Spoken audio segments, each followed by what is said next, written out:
नाज़रीन, ज़बरदस्त में आज हमें एक बहुत ही ज़बरदस्त मेहमान ने ज्वाइन किया है और वो और हम मिल के एक बहुत ही ज़बरदस्त, बहुत ही शानदार, बहुत ही गैर मामूली इंसान की जो कंट्रीब्यूशन थी सब कॉन्टिनेंट में, पूरे सब कॉन्टिनेंट में म्यूज़िक के हवाले से, उसको हम डिस्कस करेंगे, उसे ट्रिब्यूट पेश करेंगे। जिन शख्सियत की मैं बात कर रहा हूँ 55 साल से ज़्यादा पर उनका करियर जो है वो मुहित है और फिल्मी गाने हों, गज़लें हों, सूफिया का कलाम हो, हीर वारिस शाह हो, मियाँ मोहम्मद साहब का कलाम हो या शायरी हो, हर मैदान में उन्होंने अपने झंडे गाड़े और मादरे वतन की कामयाबी का कोई ऐसा मौका नहीं है जिस पे हमें उनके गीत जो हैं वो याद ना आएँ, उनके मिली नगमे कौम को झूमने पर मजबूर न करें और जब जब जज्बे की ज़रूरत हो, जोश की ज़रूरत हो, यकजहती की ज़रूरत हो, तो एक आवाज़ आपको कानों में गूंजती नज़र आती है, गली गली, जी हाँ, जाग उठा है सारा वतन। आज हम ट्रिब्यूट पेश करने जा रहे हैं इस अजीम गुलकार को जिनका नाम है शौकत अली।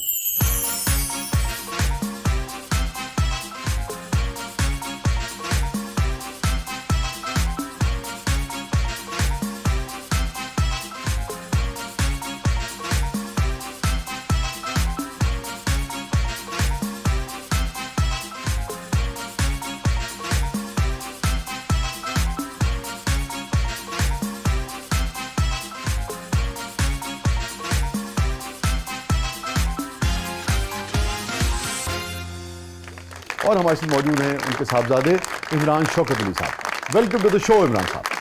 बहुत शुक्रिया सर, आप हमारे लिए एक चांद की मानिंद हैं, मगर मैं नियो टीवी का बहुत शुक्रगुजार हूं कि मैं इस चांद को इतना करीब से देख रहा हूं।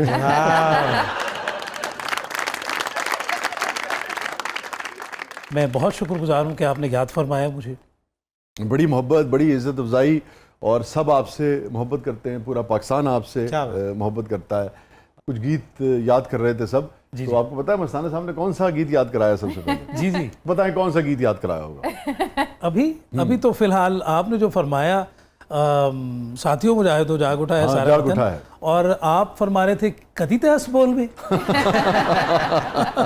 कदी इतिहास बोल में क्यों दूर दूर रहते हो हजूर, है ना? क्या बात है सर, उनका पहला बाकायदा सुपरहिट गीत यही था ना, जिस गीत ने उनको उर्दू गज़ल के बाद, हाँ, यानी कि उनकी इब्तदा तो गज़ल से हुई, मोमिन दाग, मीर तकी मीर, अहमद फराज साहब, फैज़ अहमद फैज़ साहब, इनको गाया उन्होंने। फिर चेंज ओवर मिला जब क्यों दूर दूर रहंदे हुजूर मेरे को 1970 में उन्होंने कंपोज करके गाया। ये अच्छा कंपोजिशन भी शौकत अली साहब की है। और मुझे याद है मैंने उनके प्राइड परफॉर्मेंस की वो जो बुक मिली थी 1990 में, उसमें गवर्नमेंट ऑफ पाकिस्तान ने जब इस चीज़ को ऑन किया और प्राइड परफॉर्मेंस उनकी जो सिंगिंग के अलावा, उन्होंने कहा कि हम आपकी जो सलाहियतें हैं उसमें अदाकारी, गुलकारी और बतौर शायर भी हम आपको ऑन करते हैं और पजीराई देते हुए।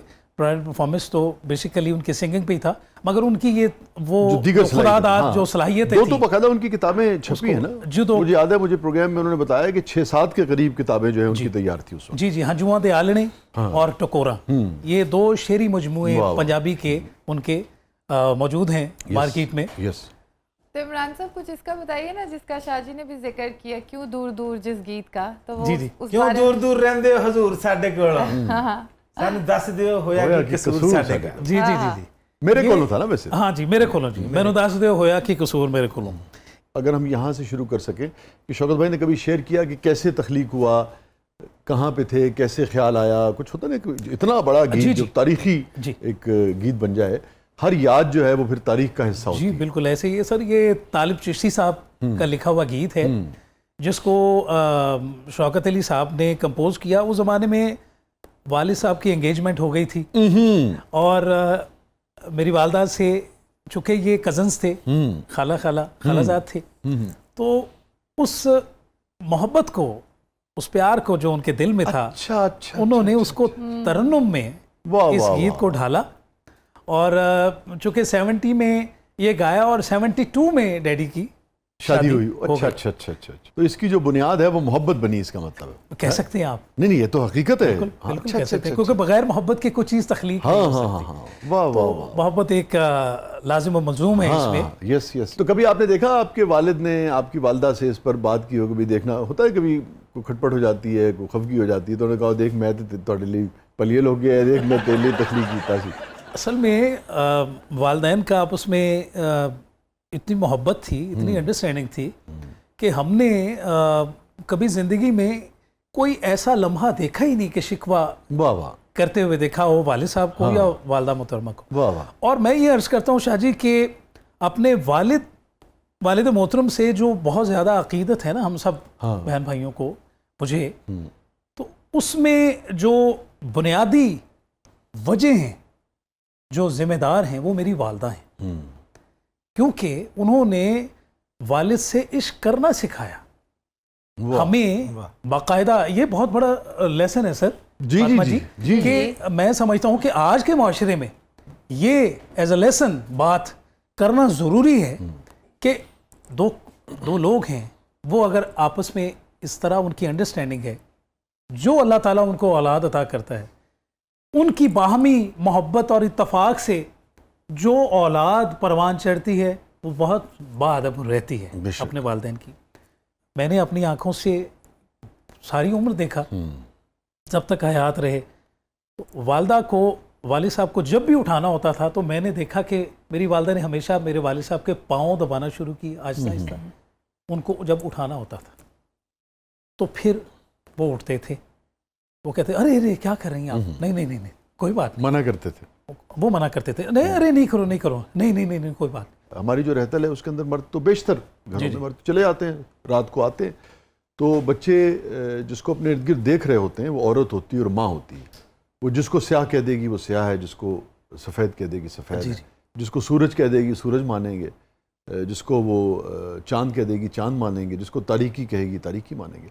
तो इस हवाले से ख़वातीन की ज़िम्मेदारी भी होती है, और इस हवाले से ख़वातीन का एहसानमंद भी होना चाहिए, क्योंकि जो भी, जैसे कि आपने कहा कि जो भी इमेज बनता है, जो भी एहतराम बनता है, उसकी बुनियाद जो है और उसकी वजह जो है वो औरत या माँ ही होती है, वही बनाती है बच्चों के साथ। जी बिल्कुल, आपने बजाय फरमाया सर। उसमें मैं ये ज़रूर कहूँगा कि मर्द का भी तो फ़र्ज़ है ना, जैसे कि आपने कहा कि आपके वालिद भी कितना एहतराम करते थे कि अगर वो आती थी उनको पाँव दबा के जगाने की कोशिश करती थी तो मना करते थे वो। जी जी, तो वो जो बाहमी एहतराम है वो भी बड़ा फिर ज़रूरी है, बहुत ज़रूरी है। दौर बदल गया मानी भाई, अजकल नहीं बेगम पैर दबांदी, अजकल मेरी बेगम नहीं पैर दबांदी, मैनू दबा के जगाना पैंदा। कोई बात नहीं, आप भी दबा सकते हैं, इसमें क्या है। बेगम ਨੂੰ ਬੰਦਾ ਇੱਕ ਲਫ਼ਜ਼ ਕਵੇ ਨਾ, ਉਹ ਤੁਹਾਨੂੰ ਸਾਰੀਆਂ ਬੰਦੇ 'ਚ ਕੋਈ ਖਾਮੀ ਨਾ ਹੋਵੇ, ਬੇਗਮ ਨੂੰ ਇੱਕ ਦੱਸੋ ਤੁਸੀਂ ਕਿ ਨਮਕ ਜ਼ਿਆਦਾ ਹੈ, ਉਹ ਤੁਹਾਡੇ 'ਚ ਸਾਰੀਆਂ ਖਾਮੀਆਂ ਅੱਗੇ ਰੱਖ ਦੇ।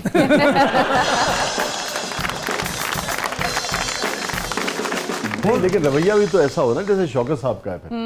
वो देखे ना कितना रिस्पेक्ट करते थे, कितना ख्याल करते थे। आप ऐसा ख्याल करते हैं अपनी अहलिया का? ਮੈਂ ਕੀ ਹੁਣ ਮੈਂ ਧਾਗਾ ਲੈ ਕੇ ਮਰੀਦ ਹੋ ਜਾਵਾਂ ਉਹਨਾਂ ਦਾ, ਦੱਸੋ ਮੈਨੂੰ। नहीं तो कोई हर्ज भी नहीं, क्या है इसमें? ਮੁਰਸ਼ਦ ਇਹ ਜਿਹੜੇ ਧਾਗੇ ਸਭ ਨੂੰ ਬੰਨੇ ਨੇ ਨਾ, ਸਾਨੂੰ ਬੰਨਣ ਨਾ ਜ਼ਰੂਰਤ ਸੀ।